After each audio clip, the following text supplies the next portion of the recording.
right. So yeah, we got a second chance at life after almost being dead from Lyme disease and mold. And we are back now with a new life, a new career, making more money than ever, feeling better than ever. And that is how it is going right now. You guys have any questions you'd like to ask about things? We are live on Facebook and TikTok to talk about Lyme disease and mold. And let's make sure that this is set up here. You guys have any questions about my recovery from Lyme disease using mold avoidance? For all those years, I thought that I had just Lyme disease, and I wrote books on Lyme disease, and I taught classes on Lyme disease, and I went to every Lyme disease conference there was, and it turned out not to be Lyme disease. Just sort of interesting because everybody in this day and age just diagnoses everybody with Lyme disease. Of course, I knew that there was going to be crypto people in here. Welcome to my crypto family. I have a much bigger following in the crypto world. Tech Noir, good to see you, buddy. Tech Noir says, Papa Brian, we just discovered mold in our apartment. Tips on what do you do now? Well, a lot of that depends on if it's making you sick and how sick it's making you. It can be anything from you catch the mold early and you just do some simple mold remediation, or you have to leave your apartment because it's much better to leave an apartment than it is to get sicker and sicker. Or if you're extremely sick, then it can mean someone just invited me to go live and I said no. Or it can mean actually doing what we call extreme mold avoidance, which is what saved my life, where you spend a period of time getting no mold exposure at all, which kind of makes sense if you think about it, because if you were exposed to Agent Orange or arsenic or mercury, like the way you get over that is by not getting exposed to it for a while to let the body heal, right? It makes sense. But it's just a little harder to do with mold because mold is more common. That's why many people with mold illness don't get better, because they don't know that they have to be that extreme in avoiding mold. And again, not everybody has to do that. And in fact, probably most people don't have to. But the nice thing about mold avoidance and using it to heal chronic illness is that, by the way, if you guys tap the screen, please, it gives me likes and it helps boost the algorithm or something. Whoever's watching me on TikTok, please tap the screen. If you, it just depends. The nice thing about mold avoidance is you can use as much of it as you need. So if you need a little bit, you can use a little bit. If you need a lot, you can use a lot. Whereas most other treatments in alternative medicine or conventional medicine, if they don't work, they don't work. It doesn't matter how much of them you do, they still don't work. A lot of you guys know that. If you're still sick after trying stuff like supplements or acupuncture or whatever, and if you aren't better, then it doesn't work. You can go see that acupuncturist a million times. So that's the nice thing about mold avoidance, is you can use as much of it as you want or need, which is quite miraculous for somebody who doesn't have any other way to get better. So that's probably, I'll probably make a video on that, talk about that today, because I think that's a really important point about mold avoidance that most people don't realize. So who else do we have in here in the chat? Raise your hand in the chat. Talk to me in the chat on TikTok. I have 70 people here on TikTok. Tell me what you guys are here for. Why are you joining my live? Do you have Lyme disease or mold? Did TikTok just recommend this video to you? Are you just here randomly? Tell me why you're here. Tell me why you are here, please, in the chat. And we will get a little discussion going on. If you guys want to ask me some questions. My handful says I have Lyme and mold. TikTok gave you this live. Wyatt Taylor, cool. Yeah, see, I thought I had Lyme and mold. This is a common misconception that people have this and that and this and that. Like we are at the bakery and you're like, I'll have a little bit of cake, I'll have a cupcake, I'll have some milk, I'll have some tea. I have this and that and this and that. Does that really make sense? Not really. Usually there's a singular underlying cause And people just think it's multiple things because they never figured it out, right? Like it would be kind of like if your dog was sick every morning and you never really knew why your dog was sick. And you were like, oh, I think my dog has a tummy ache. I think his food was bad. I think he didn't sleep very good. But probably there's like one thing that's wrong with him that you just didn't realize. And that's the way it was with me for 30 years. I was lulled. I was seduced by the doctors of alternative medicine who wanted to sell me this and that and this and that, and I have this and that, I have Lyme and mold, I have whatever. When usually it's quite singular. I actually have a podcast episode called The Singularity of Mold Avoidance. How mold exposure is usually the underlying cause. And I've got another one of my crypto fellow people in here, fullpost.eth, so that must be, I have a much bigger crypto following than I do mold, but we'll go live on the mold account once in a while. So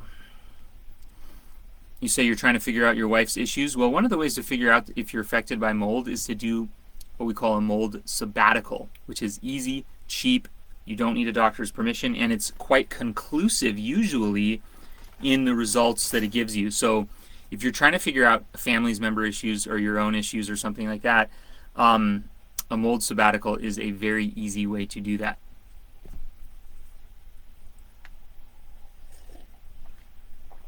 Yeah, so I actually had a number of accidental mold sabbaticals where I left my house, felt better, didn't believe it, and then went back to the house and got sick again. But it doesn't really usually play out that hold on, my dog's got some toys at my feet that I gotta move away. It doesn't usually play out that clearly. So it can be a little bit confusing and a little bit counterintuitive, which is why most people never figure it out. And why I didn't figure it out, even though I'm the smartest guy I know, right? That's what we all think. We all think that we're the smartest guy in the room, and that if there was mold, or if that was the primary cause of our problem, we must know it, right? We must know it. Do you mean living somewhere else for a period of time? How long? Yes, that is what I mean. Living somewhere else for a period of time. And how long depends on how sick a person is. But with mold avoidance, you can do as much of it as you need to or want to. So you can do as much as you want to. You can get as healthy as you want with mold avoidance, which is kind of exciting because there's really not any other treatment that allows you to do that on the face of the planet, right? What other treatment can you do that allows you to get as healthy as you want? Now, it might be a lot of work, might be a little bit inconvenient, but it's nice to know you have that option, right? Like if I had an option to get as rich as I want, that'd be kind of cool. My girlfriend tested for mold exposure and was positive. She has thyroid issues. We live in San Francisco next to water. Yeah, okay, so most people who are sick will test for mold, positive for mold issues. That's the easy part. The hard part is what do you do about it?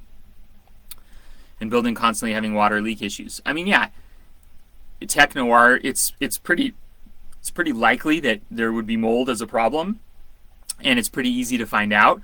What you don't want to do, tech noir, is wait until the sickness gets so bad that you're desperate and you're crawling out of your house. That's one of the things that Eric Johnson says most people have to encounter before they get better, is they're crawling out of their house on their hands and knees, desperate for relief. If it gets to that point, it's a lot harder. So don't let it get to that point. But of course, we all will let it get to that point because it's such a pain in the butt to do mold avoidance that nobody will do it unless they are to that point. So it's kind of a catch-22. Somehow I'm supposed to be able to see people commenting here and asking questions. Oh, there they are. They're the questions. Eric is with us. Eric Johnson is in the chat here, it looks like. He's the guy who discovered mold avoidance. Basically took him 30 years to figure this out. We get to benefit from his discoveries. So if you guys want to figure everything out all by yourself, then don't listen to Eric. Figure it out all by yourself. Eric says people are so dang sure of themselves, certain that mold was just an allergy. Right. Yeah, we talk about the difference between mold allergy and mold toxicity. Most people don't realize how extreme mold toxicity is. They assume that it's just an allergy, right? And an allergy is pretty harmless. Like, it's pretty easy to solve an allergy. All you have to do is, like, if you have an allergy to cat hair, you just avoid cat hair and wash your comforter or something. So if you assume that mold is that simple, it's going to be really hard to get better because you're not going to take steps that are necessary to really actually get free of mold. Eric also says, funny, but I thought sabbatical wasn't exactly the right word. A break from work or unpaid leave from employment. Always preferred getting clear. Okay, so that's fair enough. Eric likes the phrase getting clear or taking a hiatus from mold better than sabbatical. I don't have a problem with that. In either case, you would want to spend some time clear of mold and see if you feel better. It's pretty simple. Like, doctors have gotten us so deranged from the simplicity and the reality of what these toxins do. Like, there's all these complex testing and protocols when really, yeah, like, just get clear of what's making you sick. It's not that complicated.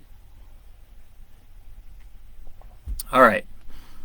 What is the best way to find mold in your house other than the obvious? Unfortunately, there's not a lot of reliable ways to find mold in your house. You might be lucky enough to have a positive mold test for your house. But if you don't have a positive mold test, it doesn't mean you don't have mold. And so the only reliable way is what Eric said, which is to get clear from mold. Nobody wants to hear that.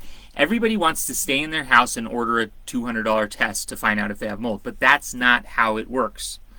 That's not how it works. I didn't make up the rules, but that's still not how it works. If you guys are watching me on Facebook, please say something in the chat. Let me know who's here. It's funny. I guess everybody's kind of solved all of their mold problems because we used to get like 75 people in the chat on Facebook. So that's great. I'm happy everybody's doing so well. Any other questions, you guys? Guys watching me on TikTok and Facebook, and we can talk about how to survive mold illness, and preferably how to get out of mold before you get to the point where many of us did, where you're crawling out. And by the time you're crawling out, your options become much more limited. You're sicker, you're probably not working, finances are probably limited, you probably aren't as functional, so you don't really want to let it get to the point where you're crawling out of the mold, because like I said, that's just a really bad idea. How long did it take you to personally feel changes once you started to avoid mold? I started to feel better very quickly, and it's very common for people to start feeling better very quickly, because think about it, if you weren't feeling better quickly, you would lose motivation to keep doing it, because mold avoidance is not an easy thing. It's not as easy as drinking a smoothie. It's not as easy as taking a supplement. So the only reason people would even feel inclined to be motivated to do it is if they are feeling a lot better. You can't ever escape mold. True, but it turns out that only about 1 or 2% of the mold species are what is causing this mold illness. So the goal has never been to escape mold. It's to learn how to sense and identify the problematic molds and then just avoid those, which is very possible.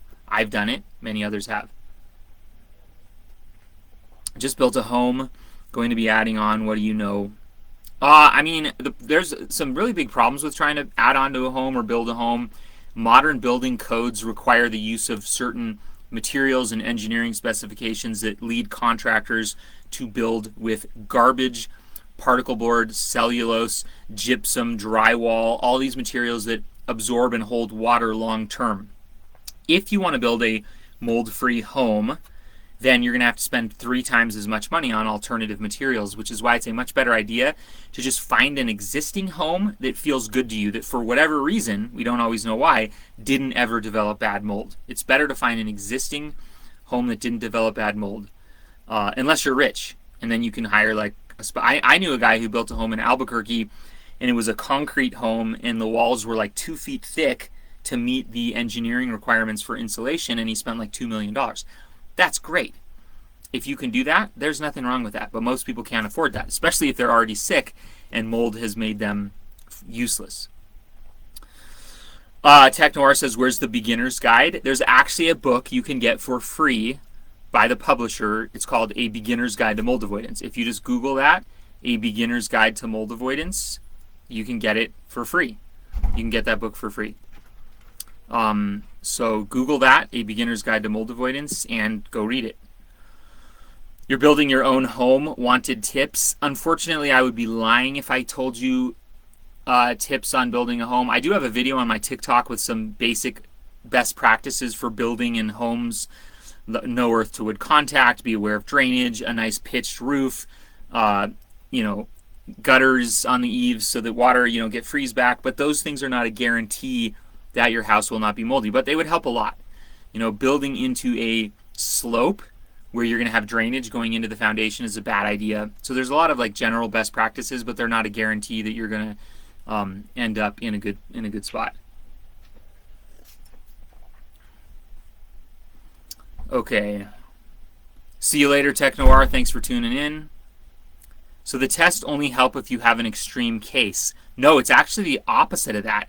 I would say if you have an extreme case, the tests are least likely to help, because then if you're really, really extremely sick, very small amounts of mold are probably making you sick that you won't detect in a test, right? Like some of us were so mold sick that we had to get extremely clear of mold to feel better, and no test would have ever known that. So the more sick you are, the less a test is going to help you. Doesn't it take years, though? Years to get better? I mean, it depends on how sick you are. But the nice thing about mold avoidance is you can do as much as you want. Isn't it worth taking 3 or 4 years to get your life back? Again, it's a rare instance where there's at least an option to do more mold avoidance if you need it. I never looked at extreme mold avoidance as being a curse. A lot of people are like, oh my gosh, you had to do extreme mold avoidance to heal. I was like, no, I get to do extreme mold avoidance to heal. It's a privilege to have a second chance at life that most people don't get. So I never looked at it as a curse. And you would only understand that if you had been really sick before and nothing was working. Like a cancer patient, how much of a blessing would they feel if a doctor was like, you can cure your leukemia 100%, but you have to do this, this, and this? They'd be like, okay, let's do it, right? Eric said, or let's go back up on the questions here. When more and more symptoms hit me, I left. So thankful to have found paradigm change in those who shared their experiences. Otherwise, I may have found myself crawling out. Exactly. Eric says, have you noticed that doctors are dropping like flies? More doctors sick from mold every day who all make themselves experts but somehow don't notice how quickly their numbers are increasing. Yeah. Eric says all these doctors are getting sick. That's the thing about mold, is it doesn't discriminate. Mold doesn't care if you're a brilliant alternative journalist like I thought I was. Mold doesn't care if you're a brilliant author like I thought I was. Mold doesn't care if you're a brilliant doctor like everyone thinks they are. Eventually, you come face to face with the cold hard facts that Eric discovered something that works to heal for mold illness, and you can either do it or not. And if you don't do it, you're going to get sicker. And it doesn't matter how smart you are. So, chronic illness does sort of creep up on you, and it gives you time to think that you're a genius. To think that when you walk into the front doors of the health food store, you're going to somehow pick the right treatments and the right supplements to get better. It gives you time for that. And it gives you an illusion of control. I'm comforted by the notion that the perfect living quarters may not be easy to find, but finding a place that is somewhat better is an acceptable way to begin healing. Yeah, exactly, Janet. You don't have to make all the changes at once. It does help to not financially lock yourself into a bad place. One of the ways people get financially decimated in this illness is that they think they can just move to a new home or an apartment or whatever, and they go from lease to lease or house to house, and they end up burning through all their money. That's why tent camping or doing an RV for a few months or a year or whatever like we did was actually another blessing, because guess what? I'm still very financially solvent. I made some sacrifices earlier on to remain financially solvent. There's a lot of ways to go broke with this illness, and so you really don't want that to happen to you. If you're one of my followers who has $50 or $100 million in the bank, then you probably won't face that problem. But for 99.9% of people, you need to save your money. It stinks moving each year. I'm approaching 3 years into practical mold avoidance, now looking for that fourth house. Exactly. See, that's why for the first 3 or 4 years of mold avoidance, we didn't do houses, we didn't do apartments, we didn't do conventional housing. Because you can't do it. You have to move too much, you lose too much money. I let mold win. Find the common ground with the mold. Don't try to fight with houses and apartments. I was like, all right, I can get new RVs for a trade-in value of about $7,000 per RV, cheaper than housing. RVs already have built-in furniture, so you don't have to furnish it. You can move them. You can test different air. There's 1,000 benefits of RVs. If you guys haven't already listened to my podcast, I have a podcast called Mold Avoidance with Brian Rosner. If you just Google any podcast app, here I'll show you. Oh, I can't show you guys. Well, you guys on the Facebook group already know, but if you're on TikTok, you don't know about my podcast. But yeah, this stuff has already all been repeated. You guys, we're not reinventing the wheel here. Nothing we're talking about in this podcast is novel or special or new. It's stuff that everybody already has known for decades if you just pay attention to the people who have the knowledge on this topic. Or you can try to learn it all yourself and reinvent the wheel. Who's with us in the mold group? I have 8 people. Come on, you guys. Say something in the chat. Don't be lurkers, or else I get bored and we'll sign off. Years for mold to form in a newly built home. No, that's a big misconception. Agape, Tsunami, if you're still listening. It does not take years to form mold in a brand new home. In fact, brand new homes are some of the most toxic, because if you look at really old homes, some of them were built with solid hardwood or stone or logs that are less likely to go moldy, but almost all new homes are built with particle board, cellulose materials, glue-based particle board, drywall, which holds moisture very well. Even the humidity of your breathing in a newer home can cause it to go moldy. And a lot of drywall comes preloaded with mold, so that's another misconception about mold, is that new places are always better. Sometimes they can be better. Sometimes they can last a couple years before they get moldy, but not always. And if you're spending, tens of thousands of dollars or hundreds of thousands of dollars on a lease for a new home, then you might get screwed. So everybody, you guys know I have a free book, link in bio. I have a free ebook of our mold story if you guys want to go download that. Link in bio also has my podcast, which is also free, and the Facebook group you can join, which is also free. I don't really make much money doing this. I used to try. Thankfully now I have a separate career in a whole different field that has nothing to do with health, and I make money there, so I can help you guys for free. Because you really can't make money doing this. Everybody's already broke and sick. All right, any other questions on Facebook for the 5 people who are watching but not commenting anything in my chat, which is, we should try to get some other people to engage here, or else I get kind of bored. Let's see.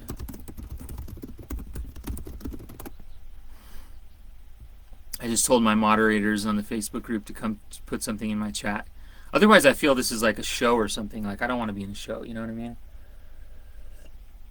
How did you build the metal RV? So I did build a custom metal RV by myself. Well, I didn't assemble it by myself, but I designed it and chose the materials, and it ended up being a massive disaster, because what you don't realize is that the housing industry and the RV industry has had years and decades to perfect their products and their engineering, and when you just try to build your own custom rig, it doesn't always work out, and that's what happened to me. So my custom RV was an absolute catastrophe, and I lost $50,000 on it. It cost me somewhere around $57,000 to build, and I sold it for $7,000. Don't suggest doing that. Did you have to do aluminum welding? No, I hired a metal shop to do it. They did everything, and they did a really horrible job, because you can't just build a homemade RV very easily unless you're Eric Johnson, who did that, and he succeeded, but it was way harder than I thought it was going to be. Which was a good lesson. I just wish it hadn't cost me 50 grand. Can anemia be mold related? I don't know. Would you recommend an Airstream? No, I wouldn't. An Airstream is actually one of the worst decisions you can make, because even though an Airstream looks like it's metal on the outside, it's really mostly wood, and all those rivets are a great place to leak, and they're overpriced. So there's really nothing good about an Airstream. It's wood, it leaks, and they're overpriced. I think they're dumb. We had a lot of good luck with the Casita RV as well as ATCs, but I still don't recommend people go straight out and buy fancy RVs right in the beginning, because you contaminate them with a lot of detox, and a lot of this crap comes out of your sweat. Jelaine says, how does your family wash laundry? We do use a conventional washing machine now, but we did a lot of hand washing early on, and it really wasn't as bad as we thought it would be, especially in the summertime. What do you think of HT? What do you think it is? Are you familiar with this? Yes, Demi, I'm very familiar with HT. Most mold avoiders go through an HT healing phase. I think it's very different than the other super toxins we avoid in that it is a internal toxin that is manifested feeling like it's external. I have a whole video, Demi, on HT. So I'm going to say in the chat, Demi, go watch my HT YouTube video. Mold illness causes red cell defects, so it is a kind of anemia. Okay, so Eric says that mold can cause anemia. I had an opposite problem of anemia. I had high iron, very high iron, which is called hemochromatosis, and which I think might be one of the reasons why ozone helps me. I hear you, Brian, and have followed your advice the past 3 years. You have much more disposable money than I do, so I feel fortunate to have found bedrooms with private baths. Yeah, see, the way that I did it and using RVs versus the way that Janet is doing things and renting houses is totally fine. There's no right or wrong way to do mold avoidance. Everybody has to find a way that works for them. The key that everybody should do, though, that we should all agree on, is that you should stay flexible. You don't want to lock into a long-term situation early on, because then if it doesn't work out and you're financially committed to it, you can get in trouble. I never found much benefit from a sauna, because being in a good location that's free of mold toxins is much more heavily detoxing than being in a sauna, which is generally in a bad location. It's much better to go out in the woods, in the mountains, in the desert on a sunny day and hike and sweat and breathe clean air and then take a shower than it is to sit in some gym or in your moldy house and be in a sauna. It was the same with the hyperbaric oxygen chamber. I had a hyperbaric oxygen chamber that didn't help me at all. And it was a lot of money and a lot of time because I was in mold toxins still. Have you changed your diet? That's actually a fascinating question, because when I finally started to do mold avoidance, my diet became obvious. My body just started craving random foods that I would have never known I was supposed to eat, because the body actually starts to heal when you do mold avoidance. Actually starts to heal, and your body tells you what it needs. It's a miracle. You don't need to have like a special diet. You just eat what makes you feel good. You keep doing mold avoidance, and you keep eating what makes you feel good, and then you're not sick anymore miraculously somehow, right? Do you have tent recommendations? I'm not really a tent expert, but it doesn't really matter. I mean, you don't really have to have any kind of fancy tent. Just get out of the moldy house, go sleep in fresh air, and, I think that if you get too hung up on details like what tent should I buy, you get stuck. Okay, guys, let's take like one or two more questions, especially from my Facebook people that are not talking about anything. Everybody there seems to have everything figured out, which is great. If you guys haven't already, go listen to my podcast and go download my free ebook, link in bio, etc. So we will talk to you guys later, and hope everybody's doing well. Hope everybody has a good day. I guess there's no more questions, which is fine, because then I get to go do other stuff. So thank you guys for hanging out, and we will catch you soon. No, my podcast for some reason is not on Spotify, but my podcast is like everywhere else. Apple Podcasts, there's also a website for it. I don't know why my podcast isn't on Spotify. In fact, maybe I should go look right now. I pay for a service that supposedly like aggregates my podcast to every platform. So I don't really know why it isn't on here. Let me search for it. Mold Avoidance with Brian Rosner. Yeah, see, it's not on Spotify. I don't know why. That's weird. I pay $20 a month for my podcast to be supposedly everywhere. I guess it's not. Thanks for sharing your experience with hyperbaric oxygen. That Mother Nature helped best, saving me some money. Yeah, see, that's the exact thing about it, guys, is like we try all this treatments and special saunas and hyperbaric and all this other garbage, and it's really just a singular thing. Fresh air, avoid mold, hike, sweat, shower. Done. That's it. But we don't want to hear that, right? Like Eric always says. Nobody wants to hear that. They want some fancy thing. Jelaine says, is a Four Seasons RV important for winter in New Mexico? I mean, I would tell you, Jelaine, that just be careful because a lot of the Four Seasons RVs will get moldy very, very quickly. I found it much better we did RV down to about 0 to 10 degrees Fahrenheit, and honestly, it's not that cold. I know that sounds kind of weird, but 0 to 10 degrees Fahrenheit, when you're healthy and you're getting used to it, it wasn't that bad. When we were doing that a couple of years ago, we used RV skirting. We put a space heater underneath so we could keep the tanks warm, and we just used space heaters and used a warm sleeping bag. So I would rather have an ATC, which is a trailer that's much more mold resistant, and wrestle with the cold, fight with the cold, be a little cold sometimes, than have a Four Seasons RV that's going to get moldy in the middle of winter, especially because the middle of winter is when you're most likely to get molded anyway, because there's that condensation interface on the wall of your RV that's going to get water and condensation on it. So no, I do not like Four Season RVs. I do not like fancy RVs. I only like non-moldy RVs, because when you're doing non-moldy RVs, then you're healthy. You can be a mom, you can be a dad, you can be a husband, you can work. So just throw all the RV wisdom out the window except for one thing, and that is no mold. Then you're done. Pretty much done. Pretty easy. So what else, guys? What else should we talk about? Air filters or scrubbers, again, not useful. If somebody's already to the point where they're mold sick, then they're way beyond an air filter or a scrubber helping them at all. Just the way it works. It's like pissing in the ocean. Air filter and air scrubber is like pissing in the ocean. It's like having an elephant sitting on your back and thinking that you're going to get over it by making the elephant lose like 5 pounds.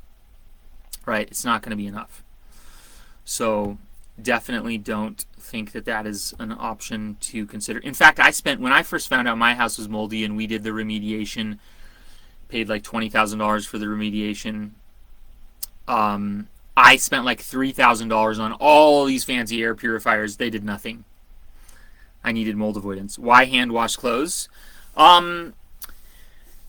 Early in mold avoidance, the reason to hand wash clothes is that it's very easy to detox in your clothes and pick up contamination and contaminate washing machines, just kind of make them unusable. And then you're spending like tons of money on washing machines, whereas it's a lot easier to just like spend money on a new plastic bin for $5 to wash clothes. It's very hard to keep clothing good early in avoidance. There's a lot of reasons why the clothing in the washing machine might be bad. So I don't, not that you have to hand wash clothes, but that's generally the road that most of us have taken after banging our heads on the wall and doing it the hard way. Which is basically this is one of the reasons why I've kind of given up mold avoidance coaching, is because nobody will listen to you anyway. They'll all do it the hard way. And then by the time they learn all the lessons the hard way, they already know as much as you anyway, and they don't need the coaching anymore. So that's one of the reasons why I don't do mold avoidance coaching anymore, because they do one of those two options. They either don't listen to you and learn everything the hard way, or they already have learned everything the hard way, and then they don't need you anymore. That's it. That's how it works. Ask anybody. So, yeah, I mean, I used to argue with people, try to convince them. They wouldn't listen to me. They would go learn the hard way, and then they would come back and say, oh, yeah, you were right. Oh, yeah, you were right. Oh, yeah, you were right. It's just kind of frustrating. It's very different than a normal environment. Like if you go to a college or a university and you take a class on anthropology, you have this knowledge that the teacher probably knows more than you, and you should listen and take notes and do what the teacher says, because it's a college environment. But nobody has that attitude in alternative medicine. Everybody thinks they know everything. Everybody thinks it's a choose your own adventure situation where everybody just gets to pick what they want, and they don't listen to you.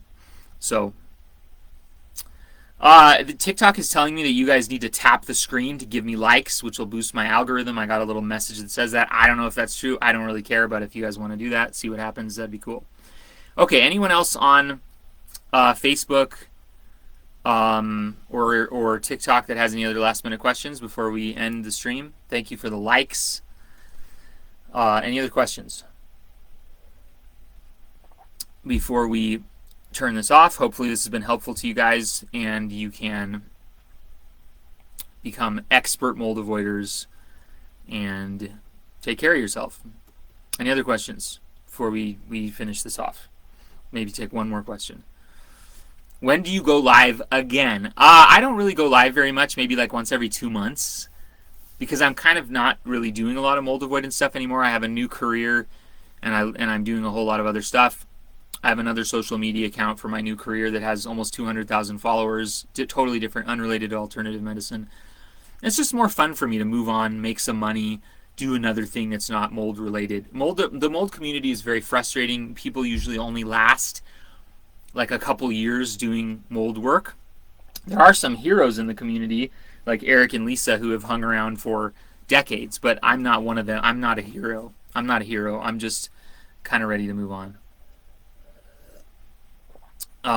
So you have helped me in multiple ways. Okay, so yeah, there's someone in the chat who follows me in both places. Awesome. So happy to hear that I've helped you in multiple ways. That's cool.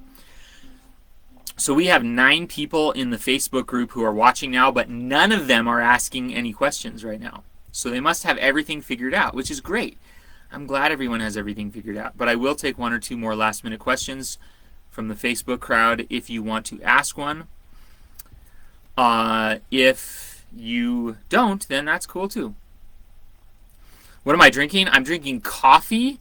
It's one of the many foods that you get back when you do mold avoidance and you become healthy and you're like allowed to feel good again and drink coffee. Coffee also has a very strong effect somehow to help detox mold.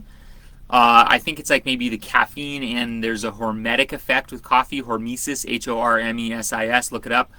It's where it kind of stresses the body and the organs out just a little bit and causes it to dump toxins. So a lot of mold avoiders end up finding that coffee is a pretty good asset. So just coffee, like what brand of coffee, what kind of cream, just drink what makes you feel good. In mold avoidance, we do what makes us feel good. The body starts to communicate what you need, which is also pretty cool, because then I don't need to pay for tests and doctors and all the other crap that doesn't do anything anyway, right? Thanks for your time. Glad you are feeling better. Let me know. Yeah, I will let you know what my next degen play is. If anybody doesn't know what that means, you probably don't know crypto. So, all right, guys, thanks for listening. I will catch everybody later, and hope everybody has a great day. Oh, see, we have one last question, and as I'm signing off here, I have nothing figured out. I try and listening to you, and I'm learning, just starting Eric's book. I follow you on Facebook, TikTok, and your podcast. I'm a beginner. Yeah, so Jess says she's a beginner. Probably my best advice to anybody who's just getting started with mold avoidance is assume that you know less than you do. Assume that you know less than you do, and assume that experienced mold avoiders know more than you think. That's the mistake that I made. I did everything my own way the first year or two, and I was wrong about all of it. I wasted a lot of time and money, and I ended up becoming a student of mold avoidance. So if you're just getting started off, assume that you know less than you do, and assume that experienced mold avoiders know more than you think. All right, guys, thanks for tuning in. Hope everybody has a great day. I don't know how to end this live here on Facebook. I think I do it like this, so catch everybody later.